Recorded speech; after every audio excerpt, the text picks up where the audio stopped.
Hi, fourth graders. First I'm going to show you how to get onto the district website. This is very important, and I want you to go on to the website and look at the PDFs.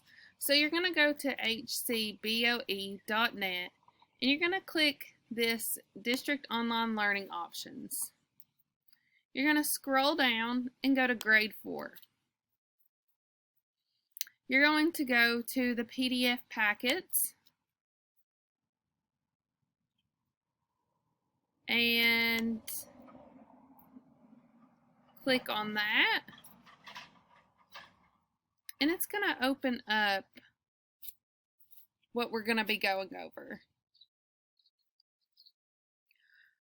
And it also has answers with it as well. So I want you to practice these. If you do not have a printer, that is okay. You can just write it on a piece of paper and go over your answers afterwards. So let's get on to the video.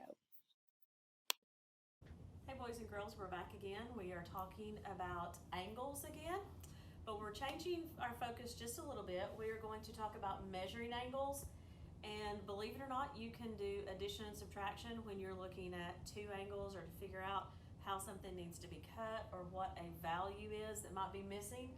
So we're going to look at using addition to calculate the sum of two angles and subtraction to calculate a missing measurement of an angle. Okay, so first thing we need to talk about when we're talking about angles and we're getting into measurement is how do you name an angle? If you see something that says angle ABC or angle DEF, you may think, well, what's that mean? How did they pick those letters and so forth?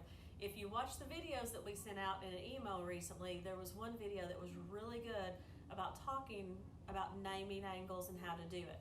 But it's pretty easy to understand, and we're just going to do a quick overview. If you have a line here, or I should say array, from B to A, this is always what we call the vertex. You may think of it as the corner. This is always your middle number. So you're going to go A to the vertex B to the other line C. So you have angle ABC. This one happens to be a right angle, so I always do mine a little bit different and put it as a right angle there. This one over here, again, here's your first line. Here's your vertex or the corner where they meet. And here's the F. So this one is angle DEF. And down here you see a lot of letters. So it really depends on what you're looking at and how you're doing this one. So for us, we're saying A, B is our vertex, C is our first angle. So this would be our first angle right here that we're looking at. I usually have a little mark like that. And then our second one is CBD. So that would be our second angle that we were looking at. And maybe we wanted to add these two together or see, measure them or something like that. We want to know what angles we're looking at. So that's a quick overview on how you name angles. And remember, the middle letter is always the vertex, the little corner there where those two rays come together and meet. And naming angles is going to be very important in what we're doing today, because you have to look at that angle to see, what am I using? Am I finding a sum? Am I looking for a missing angle? And you're gonna need to notice that because of the letters that the angle is. So we're gonna move on. Okay, so now we're gonna look at the tool that we use to measure an angle. And this tool right here is called a protractor. It is half of a circle, because remember, an angle is a fractional part or piece of a circle. So this represents half of a circle, and it goes all the way to 180 degrees, which we said before is a straight angle. And we're going to use this protractor to measure angles. Now, this is online, so it automatically gives us the angle measurement as we move it. But later on, we're going to look at a protractor where we might do some adding and subtracting to figure out what they are. But right now, we're just going to refresh a little bit on the angles. Okay, look at this angle and tell me, do we think this angle is acute, a right angle, or obtuse? What do you think? I bet you said acute. And I bet you know that it's an acute angle because it is less than 90 degrees. If I were to take this line and move it straight up. Whoops, it's at 91. Okay, let's pretend that this is moving.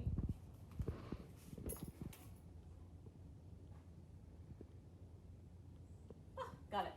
Okay, now it is a right angle. It is straight up at 90 degrees. So we went from acute to a right angle. And if we bring it over here, anywhere from 91 all the way over here to 179, that would be an obtuse angle.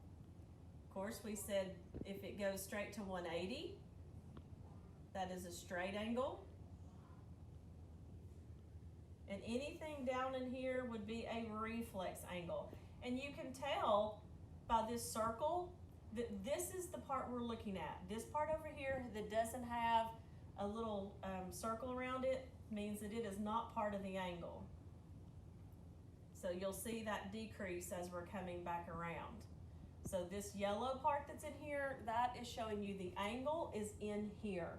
It is not the opposite side of it. Okay, so now we're going to look at what we call complementary angles. And a complementary angle is when you have two angles, and if you add those two together, they come up with a 90-degree sum, and that would be a right angle. So complementary just means two angles that equal 90 degrees. And you can see here that this angle right here is 59 degrees, and this one over here is 31. And if you add those two numbers up, if you have 31 and 59, that totals 90, which is a right angle. So when we're adding and subtracting angles, you have to keep in mind, if it's a 90-degree angle, then my sum has to equal 90. So we would, if this angle right here changes, if it comes down to 30, then that means this angle has to be 60, because 30 plus 60 is 90. Same thing with this one. If we bring it up here to 70, well, 69, then this one has to be 21, because we're trying to get to that right angle. So angle 1 plus angle 2 equals 90 degrees, which is a right angle. Okay, now boys and girls, we're going to look at the supplementary angles. And supplementary angle is when you have two angles. When you add those two together, the sum equals 180 degrees, which we have said is a straight angle. So here's an example. The first angle, I would like to put letters on these. So let's call this one A, vertex B, C, and D.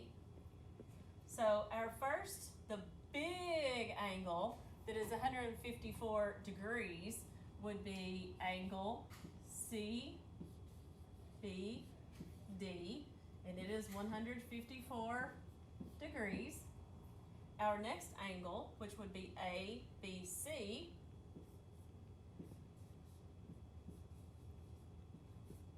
is 26 degrees. And if you add those two angles together, the sum is going to be 180 degrees. Let's look at this supplementary angle. And all I did was I moved the line up a little bit and changed the degree. So I made this one a little smaller. And of course, if that one gets a little smaller, then that means this one over here gets a little larger. The sum of these make a straight angle of A, B, D. So that is what our sum is going to be. And we know that that's going to be 180 degrees, but let's look at the measurements. CBD totals 110 degrees, and ABC is 70 degrees. So of course, when you add those together, the sum is 180 degrees. So supplementary angles, just two angles that go together, but the sum is 180 degrees. Complementary, again, is two angles that go together and total 90 degrees. So knowing these measurements around the circle, that helps you when you're computing angles. If you know that you're trying to equal 90, then that helps you a little bit there too. Or if you're trying to get to 180, that helps you a little bit also. But again, this is our protractor, and that is the tool that we use to measure angles. So now we're going to go back to a page where we have a protractor, but we're going to put some angles on it and see if we can come up with a missing angle. Okay, so here we have our protractor, and this is how most protractors look, where you have numbers on both sides. And I know when we did one of the benchmark testing or a practice test, some people would get this confused and think, well, which number do I use? Well, if you're starting on 0 on this side, then you are going to use, if you're starting at 0 here,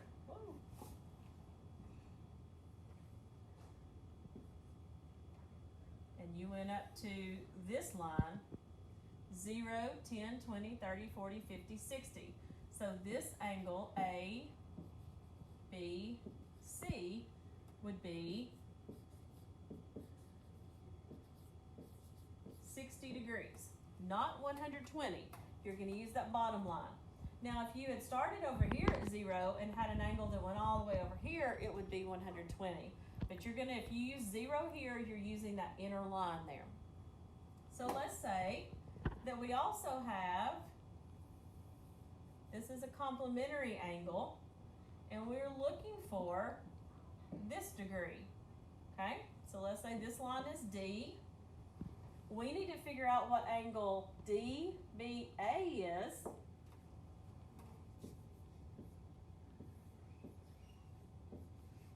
We need to figure out what it is. And all together, they are supposed to create a right angle. So we know that angle DBC is going to total what? You're correct, 90 degrees. So this is where we can use some subtraction. If we know the total is 90 degrees and we know that we have 60 degrees here, then all we have to do is say 90 minus 60, and that equals 30. So this angle right here is going to be 30 degrees. So we've looked at using addition to come up with a sum of two angles, and we've also looked at how can we use subtraction to find a missing angle. And it is the same process if the angles change, or if it's not a 90-degree angle, maybe your angle is 120 degrees and you know that this one is 60, then you would have a larger number for the other angle. So the protractor is a great tool when measuring angles. I want you to do something at home for me. Think about this word problem that we're going to be doing. Okay, so now we have a challenge for you. Let's read this word problem together. Miss Atkins is being crafty while off on this break. She is making picture frames for family photos. To make a frame, she will need 4 pieces of trim wood.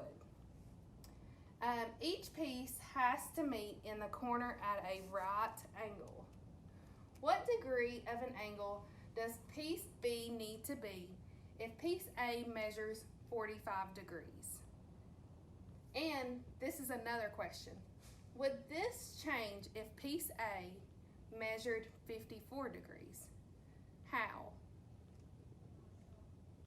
You can pause this right now to solve the word problem, and when you get the answer, put them in the comments below, or you can send it to us through Remind app. So make sure you do that and tune in next week. Bye.